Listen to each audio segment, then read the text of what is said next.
Kita semua sudah tahu bahwa Indonesia mengalami krisis pembelajaran. Ini sudah kita alami dalam 20 tahun terakhir. Kita dalam angka tes PISA, yaitu tes internasional yang mengetes numerasi, literasi, dan sains. Kita mengetahui bahwa uh, kinerja kita relatif ke negara-negara lain masih sangat perlu diperbaiki. Ya, tidak ada peningkatan yang signifikan dalam 10-15 tahun terakhir, dan 70% siswa usia 15 tahun kita ada di bawah kompetensi minimum untuk membaca dan untuk matematika. Ini makanya kita harus menyebut ini sebagai suatu krisis, dan suatu krisis membutuhkan solusi-solusi yang juga luar biasa untuk bisa mengejar ketertinggalan kita. Berikut. Nah, krisis pembelajaran ini menjadi lebih parah lagi pada saat kita mengalami COVID, pada saat kita pindah kepada learning online. Dan ini adalah salah satu dampak negatif daripada coronavirus, dan kita telah melakukan assessment dan mengkalkulasi apa sebenarnya dampak learning loss-nya dari yang terjadi. Dan kita melihat berdasarkan analisa kita, dan ini juga sudah kita validasi dengan riset-riset eksternal juga, bahwa dari sisi literasi kita sudah kehilangan sekitar 6 bulan pembelajaran. Di dalam suatu tahun akademik, 6 bulan itu untuk suatu krisis selama 2 tahun ini besar sekali. 6 bulan kita kehilangan pembelajaran, ini rata-rata ya, rata-rata. Dan untuk numerasi kita kehilangan 5 bulan. Ini namanya learning loss yang dikuantifikasi berdasarkan waktu. Nah, ini adalah rata-rata. Itu artinya banyak sekali sekolah yang mengalami learning loss yang jauh lebih besar dari ini. Ada juga sekolah yang mengalami learning loss yang gak sebesar ini. Tetapi ini menunjukkan bahwa kalau rata-ratanya saja sudah 5-6 bulan, kita bisa bayangkan daerah-daerah yang paling terpencil, learning loss mereka bisa mencapai 8 bulan, bahkan 10 bulan, dan ini adalah suatu angka yang sangat signifikan. Jadi kita membangun suatu solusi, kurikulum, berdasarkan keinginan kita untuk mengejar ketertinggalan kita. Ya, untuk mengejar ketertinggalan kita. Jadi pada saat kita merancang ini kurikulum, kita memikirkan apa strategi yang akan mempermudah negara kita untuk mengejar ketertinggalan kita di dalam literasi dan numerasi. Itu memang menjadi framework utama kita. Berikut. Tapi ada suatu kabar yang cukup gembira dan cukup mengejutkan. Apa itu? Di awal pandemi, kita meluncurkan yang namanya kurikulum darurat. Kurikulum darurat itu sebenarnya langkah pertama ke arah tujuan kita, yaitu kurikulum merdeka. Apa sih yang kita lakukan di kurikulum darurat itu? Kita menurunkan jumlah materi secara drastis agar para pelajar dan pengajar itu bisa fokus untuk mendalami topik-topik yang paling esensial. Jadi kita masih menggunakan K13, kurikulum K13, tetapi kita sederhanakan secara drastis. Apa yang terjadi setelah itu? Ini kita berikan pilihan kepada sekolah-sekolah di seluruh Indonesia menggunakan ini.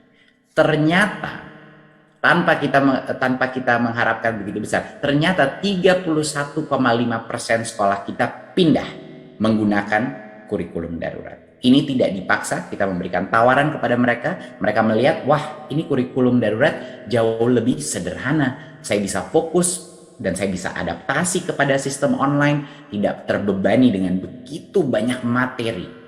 Dan apa yang terjadi Bapak Ibu pada saat kita 30% sekolah ini melakukan kurikulum darurat, kita melihat learning loss daripada sekolah yang menggunakan kurikulum darurat itu jauh lebih sedikit daripada sekolah-sekolah yang tidak menggunakan kurikulum darurat. Sekolah-sekolah yang hanya melanjutkan kurikulum 2013. Ini adalah suatu data yang sangat dahsyat, dan saya ingin meminta teman-teman yang telah membaca hasil riset ini untuk membantu mensosialisasikan juga teman-teman di media. Karena ini menunjukkan, kita melihat di sini sekolah yang menggunakan K13 tidak mengubah kepada yang lebih sederhana. Mereka mengalami learning loss sekitar 5 bulan. Dan sekolah yang menggunakan kurikulum darurat hanya mengalami learning loss 1 bulan. Nah, ini apa yang terjadi? Apa yang terjadi? Ini membuktikan bahwa kepadatan materi, kebanyakan materi yang kita selalu titipkan di dalam kurikulum, di dalam materi pembelajaran kita, itu tidak punya dampak positif terhadap pembelajaran siswa.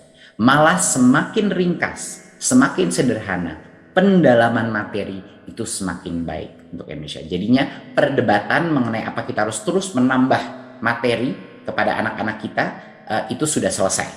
Sekarang waktunya kita punya kurikulum yang ringkas, sederhana, dan lebih fleksibel untuk bisa mendukung learning loss recovery dan untuk menghasilkan mengejar ketertinggalan kita relatif ke negara-negara lain.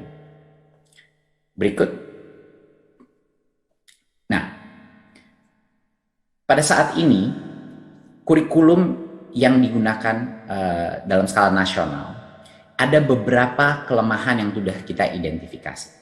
Dan ini sebenarnya bukan suatu hal yang baru. Tanyakan saja setiap guru atau orang tua yang membantu anaknya di masa pandemi ataupun murid-murid, ya, mereka udah pasti akan menyebut hal yang sama. Setiap orang tua pasti akan mengerti ini. Struktur kurikulum saat ini itu tidak fleksibel. Banyak guru merasa jam pelajaran itu sudah ditentukan per minggu, dia tidak bisa memilih di antara dia mau sekolah itu mau fokus di bagian apa dulu, guru itu mau fokus untuk menguatkan pembelajaran karena sangat kaku dan tidak fleksibel. Kedua, materi terlalu padat. Kita sudah mendengarkan komplain dari anak-anak kita di masa pandemi, sudah materi ini selalu padat. Tidak cukup waktu untuk melakukan pembelajaran yang mendalam dan sesuai dengan tahap perkembangan setiap peserta didik. Semua anak itu berbeda, ya. Semua anak itu berbeda, punya kemampuan berbeda, punya kesiapan di saat yang berbeda. Tapi kalau kita materi terlalu padat, pembelajaran itu yang ketinggalan ya terus ketinggalan. Ketiga adalah materi kita kadang-kadang membosankan, kurang beragam. Dan sehingga guru itu tidak punya terlalu banyak toolkit untuk bisa mengembangkan pembelajaran kontekstual. Jadi materi pembelajaran pun terlalu kaku, terlalu padat, dan buat banyak murid terlalu membosankan. Dan keempat adalah teknologi digital belum kita gunakan secara optimal. Ya, belum digunakan secara optimal, dan ini akan membuka pintu terhadap berbagai macam konten materi. Nah, kita maunya pindahnya kemana? Yang tadinya kurikulumnya kurang fleksibel, kita ingin sekarang kurikulumnya jauh lebih fleksibel. Guru dan sekolah bisa menentukan jam pelajaran per minggunya karena yang targetnya itu dipenuhi selama 1 tahun. Bayangkan, kalau kita memberikan target pada 1 tahun, itu memberikan fleksibilitas kepada sekolah setiap minggu untuk menentukan, saya mau mengejar ketertinggalan dulu nggak? Saya mau fokus di satu bidang dulu nggak? Biar sampai matang anak-anak saya mengerti topik ini. Kedua, kita fokus kepada materi yang esensial. Jadi tadi kurikulum darurat itu kita lanjutkan dan kita perbaiki lagi. Jadi langkah pertama sudah kita lakukan di kurikulum darurat, sudah disederhanakan. Jadi kurikulum merdeka itu adalah kurikulum darurat yang terus kita kembangkan sehingga lebih optimal lagi. Jadi kita fokus kepada materi yang esensial, ya, capaian pembelajaran diatur per fase, bukan per tahun. Satu fase itu bisa beberapa tahun. Dan ketiga, kita memberikan keleluasan para guru untuk menggunakan berbagai macam perangkat ajar yang sesuai dengan kebutuhan masing-masing peserta didik, ya. Memberikan jauh lebih banyak keleluasaan, dan kita memberikan dukungan digital, suatu aplikasi yang akan kita bicarakan nanti sebagai referensi bagi guru untuk terus mengembangkan praktek mengajar secara mandiri dan berbagi praktek baik. Jadi ini adalah perubahan yang cukup besar, dan kita harapkan ini adalah sebenarnya ujungnya berawal dari guru, dan ini adalah untuk guru, biar fleksibilitas dalam situasi pembelajaran bisa meningkat. Berikut. Ya, banyak sekali di tahun-tahun kemarin, banyak sekali masyarakat dan dunia pendidikan kita alergi dengan terminologi sering disebut ganti menteri, ganti kurikulum. Saya di sini dengan senang hati akan mengumumkan bahwa dengan Merdeka Belajar, semua itu tidak akan ada pemaksaan. Dalam 2 tahun ke depan ini tidak akan ada pemaksaan. Karena tujuan kita adalah recovery dari learning loss pandemi. Dan seperti yang kita lihat pada saat kita menawarkan kurikulum darurat dengan memberikan pilihan, ternyata 30% dari sekolah secara organik memilih opsi yang lebih baik, yang lebih sederhana. Ya, jadi kita mengikuti filsafat kemerdekaan, ya, Merdeka Belajar, dan kita memberi sekolah 3 opsi. sesuai dengan kesiapannya masing-masing. Opsi pertama adalah bagi sekolah-sekolah yang belum nyaman, belum percaya diri untuk melakukan perubahan, silahkan masih di dalam kurikulum 2013. Itu opsi pertama. Jadinya tidak dipaksakan sama sekali. Jadi tidak perlu khawatir lagi sekolah-sekolah bahwa ganti menteri, ganti kurikulum. Itu artinya bukan karena sekolah tidak membutuhkan ganti kurikulum, tetapi karena dipaksakan secara cepat. Tapi sekarang bagi sekolah-sekolah yang belum merasa siap, mereka boleh tetap di dalam kurikulum 2013.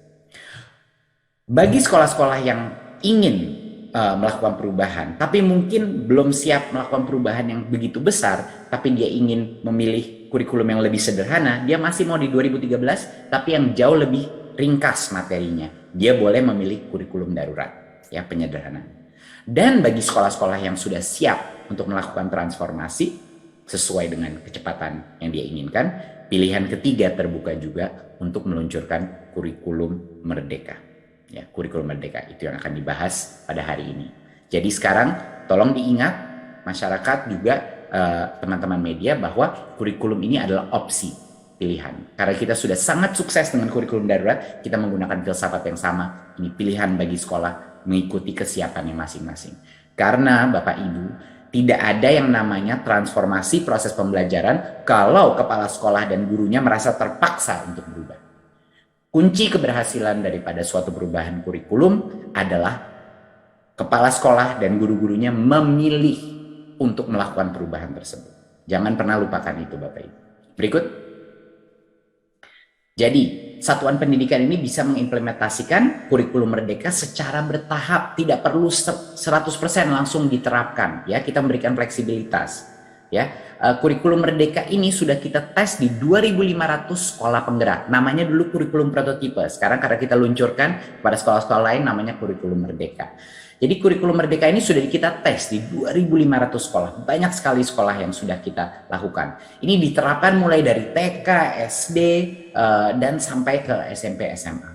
Ya. Dan mulai tahun ajaran ini 2022-2023, Satuan Pendidikan bisa mengimplementasi kurikulum merdeka ini berdasarkan kesiapan masing-masing.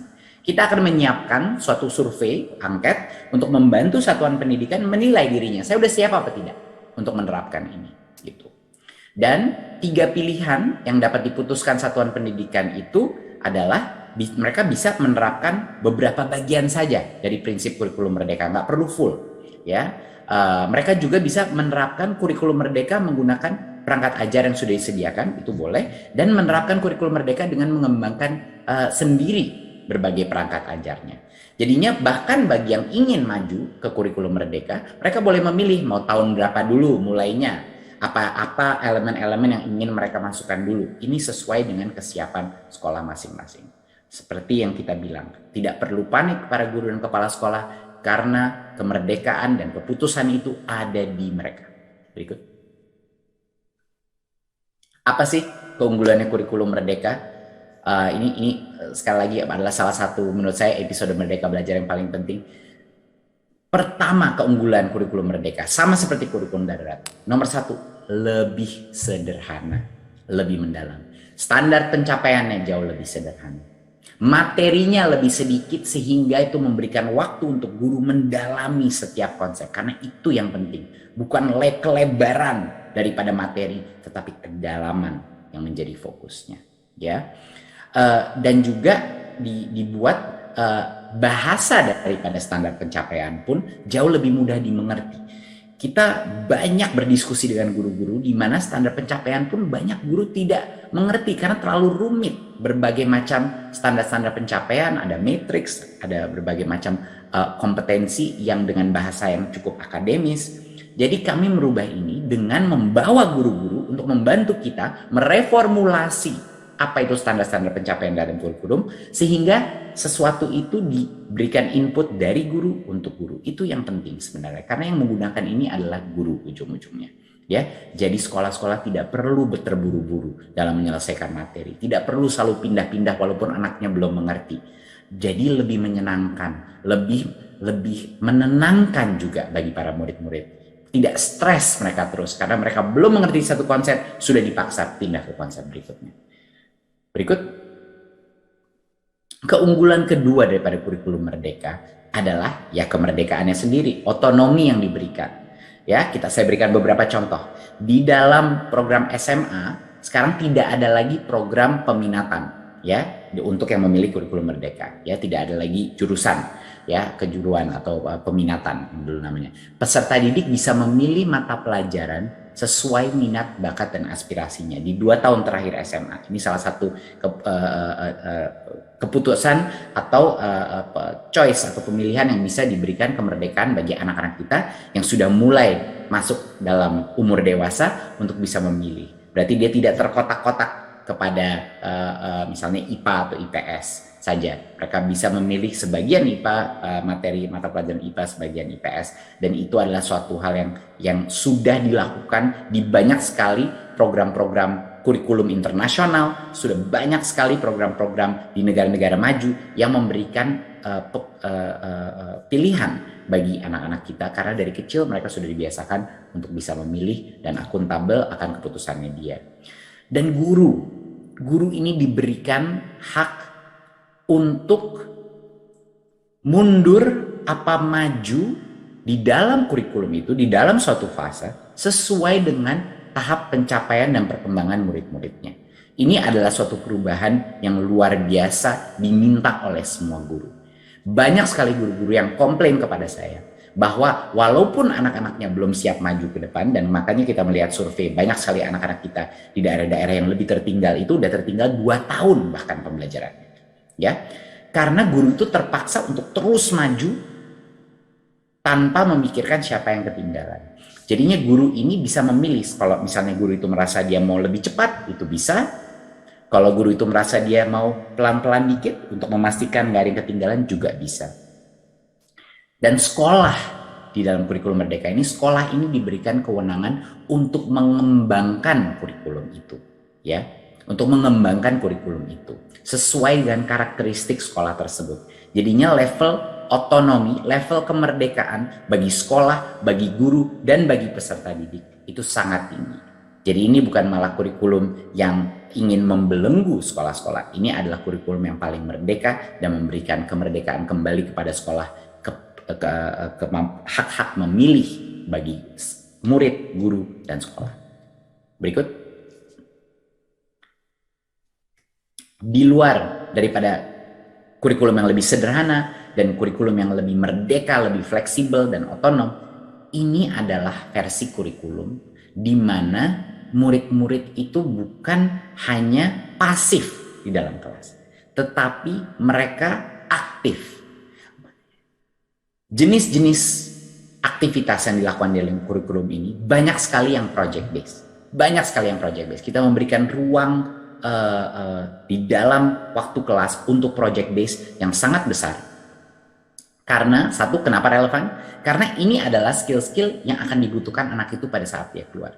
Dia harus bisa bekerja secara kelompok. Dia harus bisa menghasilkan suatu hasil karya. Dia harus bisa berkolaborasi dan memikirkan hal-hal secara kreatif. Ya. Dan dengan ini akan menjadi jauh lebih menyenangkan buat siswa maupun juga buat gurunya. Ya, ini memberikan mereka kesempatan juga untuk mengembangkan karakter mereka, ya, dengan interaktif. Kita sering komplain bahwa anak-anak kita mungkin tidak benar-benar mengerti apa dan belum mendarah daging konsep Pancasila, atau belum mendarah daging konsep-konsep seperti budi pekerti dan lain-lain. Yaitu alasannya karena ya kalau mereka membaca itu saja di dalam buku teks, ya tentu saja tidak akan terserap. Mereka harus bisa mengimplementasikannya dengan tindakan nyata. Itulah makanya project based learning menjadi komponen yang sangat penting dan juga jauh lebih menyenangkan, sehingga anak-anak merasa sekolah itu jauh lebih interaktif. Jauh lebih interaktif dari sekarang. Pasif saja dengerin guru lalu dites di akhirnya. Ya jelas kalau anak-anak kita tidak mengasosiasikan sekolah dengan sesuatu yang menyenangkan, yang interaktif, di mana mereka merasa mereka itu penting dalam proses pembelajaran itu di dalam ruang kelas, ya anak itu akan selalu mengasosiasikan sekolah dengan suatu hal yang negatif, dan dia tidak mungkin akan menjadi pembelajar sepanjang hayat. Jadi ini adalah elemen ketiga yang terpenting untuk bukan hanya pendidikan skill-skill masa depan dia, bekerja di dalam knowledge economy, di mana ada digital revolution dan lain-lain. Dia bisa berkolaborasi, kreativitas, dan critical thinking, tetapi juga pendidikan karakter dia. Karena ini disinilah karakter akan dibangun dengan bekerja sama gotong royong dengan teman-temannya, dengan gurunya untuk melakukan proyek-proyek dalam lingkungan, ya, proyek-proyek climate change, proyek-proyek kebinekaan untuk membangun rasa toleransi antara suku, antara agama, proyek-proyek kesehatan untuk mengerti dampak kesehatan pada dirinya, literasi digital dan lain-lain. Semua proyek-proyek yang penting, yang relevan dan yang aktif. Berikut. Nah, penerapan ini didukung dengan berbagai macam perangkat ajar dan pelatihan, ya, bagi siswa sekolah. Nomor satu, kita menyediakan buku teks, ya, buku teks yang lebih variatif dengan kualitas yang baik, ya. Kita memberikan modul-modul pengajar dan proyek-proyek, profil proyek yang bisa digunakan. Jadi kita tidak akan hanya membiarkan saja sekolah menentukan ini secara sendiri. Kita akan berikan mereka contoh-contoh. Kita akan memberikan mereka dukungan, ya, bimbingan dalam apa saja yang bisa mereka lakukan, apa saja contoh-contoh baik. Jadi itu yang satu. Kedua, kita akan memberikan pelatihan. Pelatihan yang bisa diakses semua guru secara otomatis melalui kanal-kanal digital, ya. Pelatihan di mana secara mandiri guru bisa mempelajari konsep-konsep ini sehingga mereka bisa lebih percaya diri dalam mengimplementasikan kurikulum ini. Ya, ada bentuknya macam-macam, ada e-book, ada video, ada podcast yang bisa diakses, ya. Dan guru bisa membentuk komunitas-komunitas belajar yang akan kami bantu fasilitasi untuk berbagi praktik baik dalam adopsi kurikulum merdeka ini. Dan tidak perlu khawatir bagi semua guru, kami menjamin jam mengajar dan tunjangan profesi guru aman. Perubahan struktur mata pelajaran ini tidak akan merugikan guru. Jadi bagi guru-guru yang mungkin khawatir dengan perubahan ini karena lebih fleksibel jam waktunya, kami jamin ini tidak akan merugikan guru, tidak akan mengurangi jam mengajar dan tunjangan guru, ya. Jadi ini mohon ditekankan sekali lagi. Berikut. Nah, sekarang kita masuk ke dalam digitalisasi daripada adopsi kurikulum merdeka ini. Jadi penerapan ini didukung oleh salah satu platform kita, dan ini saya sangat bahagia bisa merilis platform ini hari ini. Platformnya namanya Merdeka Mengajar. Ini adalah platform untuk guru yang harapan kita akan berkembang menjadi suatu platform yang bukan hanya materi dan kontennya dari kementerian, tapi benar-benar dimiliki guru, dari guru untuk guru. Jadi ini adalah aplikasi kita untuk membantu guru-guru menerapkan kurikulum merdeka ini dan belajar untuk menjadi suatu pengajar yang lebih baik. Berikut. Nah, platform Merdeka Mengajar ini adalah platform yang menjadi kayak temannya guru, ya. Ini benar-benar menjadi temannya guru. Dan ada 3 fungsi utama di mana guru itu bisa menggunakan aplikasi ini. Yang pertama adalah untuk mengajar. Ya, berbagai macam toolkit untuk membantu guru itu mengajar. Kedua, sama pentingnya bahkan mungkin lebih penting lagi, adalah sarana untuk guru belajar. Guru yang terbaik, saya selalu bilang, guru yang terbaik itu bukan guru yang terpintar. Guru yang terbaik adalah guru yang merasa dirinya adalah pembelajar sepanjang hayat. Guru yang terbaik adalah guru yang tidak berhenti belajar dan tidak berhenti berinovasi. Jadi fungsi kedua daripada aplikasi ini adalah untuk guru secara mandiri bisa belajar sesuai dengan kebutuhannya masing-masing. Dan ketiga, ini adalah platform untuk guru bisa berkarya. Ya, guru bisa berkarya. Jadi bayangin kalau saya guru, apa sih gunanya aplikasi ini? Oke, aplikasi ini akan membantu saya mengajar kurikulum merdeka secara lebih efektif. Kedua, saya akan bisa belajar skill-skill baru, belajar konsep-konsep baru, ya, dari aplikasi ini untuk mengupgrade diri saya. Dan 3, saya bisa berkarya dan sharing karya saya kepada guru-guru lain dan komunitas untuk mendapatkan masukan, untuk juga membantu guru-guru lain, networking dan lain-lain. Oke. Dan kami ini bekerja sama dengan GovTech Edu, salah satu tim, ya, yang di dalam PT Telkom yang berkolaborasi dengan kita, tim terdedikasi untuk mengembangkan platform Merdeka Mengajar ini. Berikut. Nah, platform Merdeka Mengajar ini adalah suatu referensi bagi guru untuk mengembangkan praktik mengajar mereka. Kita di dalam aplikasi ini ada lebih dari 2.000 referensi perangkat ajar. Perangkat ajar itu toolkit materi konten yang berbasis kurikulum Merdeka. Jadi ada berbagai macam konten dari berbagai macam mata pelajaran ada di dalam aplikasi. Jadi ini adalah perangkat-perangkat ajar yang praktis, pragmatis ya, yang bisa digunakan langsung di dalam kurikulum Merdeka di dalam ruang kelas ya. Bagi guru-guru ini bisa menggunakan ini. Dan yang kedua, sama pentingnya, bahkan mungkin lebih penting lagi adalah toolkit assessment. Toolkit assessment, guru bisa mendapatkan asesmen ini dan mengimplementasikannya di dalam ruang kelasnya untuk melakukan analisa, untuk mendapatkan data mana ya anak-anak saya yang agak ketinggalan, mana ya anak-anak saya yang mungkin sudah lebih cepat, mana anak saya mungkin PR-nya saya kasih yang lebih susah karena ini udah lebih maju, mungkin anak saya kasih satu lagi yang agak ketinggalan, mungkin harus fokus dulu di bagian ini agar mereka nggak ketinggalan gitu. Jadinya ada toolkit assessment yang bisa dilakukan oleh semua guru bagi murid-muridnya, diberikan assessmentnya, dan itu memberikan data bagi guru untuk melakukan segmentasi atau personalisasi daripada kelas dia. Jadi ini akan sangat membantu guru untuk mengetahui kelas saya di mana sih levelnya, ini murid di level mana sih sebenarnya di bidang numerasi dan literasi. Bayangkan betapa bergunanya itu bagi guru-guru untuk mengetahui di mana level anak-anaknya per individu. Berikut. Dan salah satu elemen terpenting adalah fungsi belajar, ya, fungsi belajar. Kita menyediakan berbagai macam konten ya untuk pelatihan guru secara mandiri dan dia bisa mengikuti. Ada video-video, ada berbagai macam konten untuk guru-guru bisa mengupgrade dirinya secara mandiri. Kenapa secara mandiri itu penting? Karena setiap guru punya kebutuhan upgrading yang beda-beda. Setiap guru punya interest untuk mengembangkan bagian daripada kompetensinya yang berbeda-beda. Dan bukan hanya pembelajaran dan upgrading kompetensinya guru, tetapi juga video-video yang akan menginspirasi guru. Untuk menginspirasi guru untuk berubah mindsetnya. Misalnya berubah mindset terhadap keterpihakan kepada murid. Ya, makanya pada saat kita meluncurkan program guru penggerak, banyak sekali guru nangis-nangis depan saya. Saya kaget. Mereka selalu bilang, kenapa Anda nangis? Kenapa nggak suka programnya, Bu? Dan ternyata mereka bilang, Mas Menteri, ini karena merubah paradigma saya pertama kali yang baru sadar apa itu guru dan harus selalu berpihak kepada murid.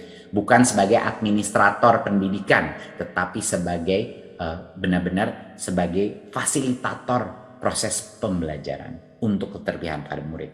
Jadi bukan hanya pelatihan-pelatihan yang ada di dalam platform ini, tetapi juga banyak sekali video-video inspirasi yang akan mengembangkan mindset dan motivasi daripada guru-guru kita.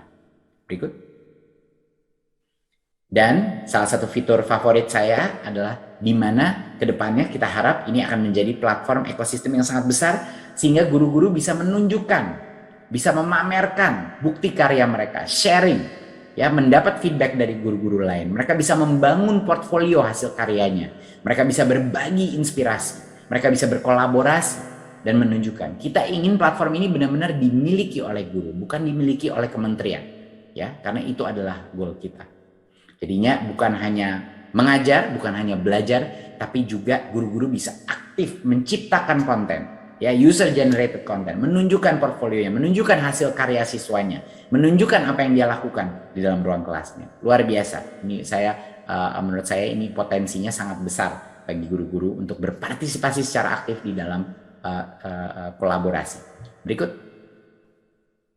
Ya, dan di sini kita masuk, semua user, semua guru-guru bisa masuk dengan akun pembelajaran belajar.id yang dapat mengakses platform Merdeka Mengajar mereka melalui Android atau website. Ya, jadi karena mayoritas guru kita, super mayoritas dari guru kita menggunakan Android, kita fokusnya dalam aplikasi Android dan juga website bagi yang mungkin mau mengakses melalui laptop itu silahkan juga. Ya, jadi bisa mengunduh aplikasinya di Play Store atau langsung ke website kita guru.kemdikbud.go.id. Ya, dan bagi yang mungkin susah mengakses internet, tentunya modul pelatihan dan kurikulum ini akan kita sediakan dalam bentuk flash disk bagi sekolah-sekolah yang sulit mengakses internet. Berikut. Kedepannya apa sih visi kita kepada platform ini? Waktu kita menyebut ini platform, kita benar-benar serius, Bapak Ibu. Kita ingin ini menjadi platform. Platform itu apa? Bukan hanya satu arah dari kementerian kepada sekolah-sekolah memberikan materi sekali. Kita ingin ini hidup menjadi suatu ekosistemnya sendiri. Makanya komponen terpenting daripada ini adalah crowdsourcing daripada konten ini. Kita ingin user generated content. Jadi kita ingin yang mengembangkan nanti materi-materi pembelajaran, materi mengajar, materi belajar, dan materi berkarya itu guru-guru, organisasi-organisasi pendidikan itu berkontribusi untuk menambah konten sehingga kontennya semakin kaya, ya, semakin kaya. Dan dengan ini kita ingin membangun komunitas belajar daring. Guru-guru itu bisa saling berinteraksi menjadi study group masing-masing dan mereka bisa berbagi pengalaman mereka karena ujung-ujungnya itu yang akan meningkatkan kapasitas daripada sektor pendidikan kita. Guru-guru saling mengembangkan dirinya dan saling mengembangkan gitu. Dan pembelajaran mandiri yang tidak terbatas waktu. Ya, saat ini banyak sekali guru-guru selalu terbatas. Mereka mungkin nggak bisa ikut pelatihan atau nggak punya anggaran untuk transport atau mereka schedule-nya tidak tepat. Dengan pembelajaran mandiri, kita mengharapkan semua guru yang termotivasi akan bisa mengupgrade kompetensi dirinya melalui online university yang telah kita bangun di dalam aplikasi ini. Jadi benar-benar seperti online university, di mana setiap topik sesuai dengan kemauan dia bisa mengupgrade dirinya. Dan juga ini sangat penting, kita harapkan di masa depan ini menjadi bagian daripada perencanaan dan kemajuan karir daripada guru-guru kita.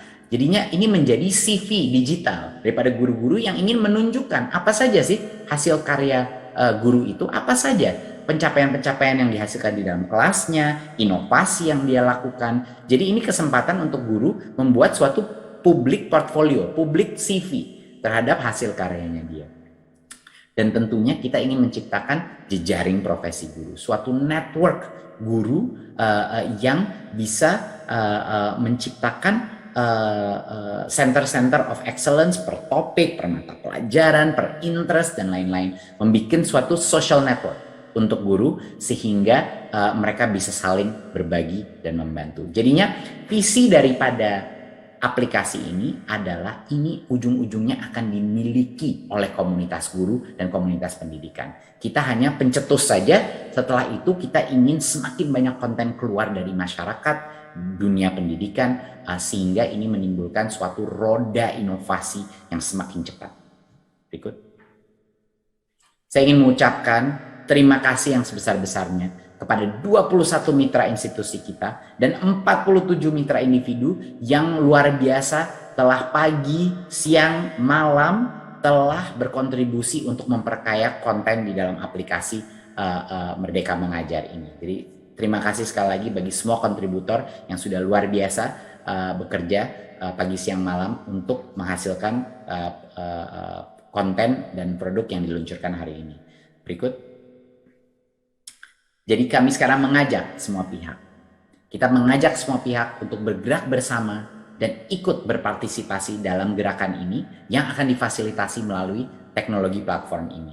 Jadi tolong kita unduh aplikasinya, ya seperti sini ada QR-nya, dipelajari aplikasinya dan pelajari lebih dalam.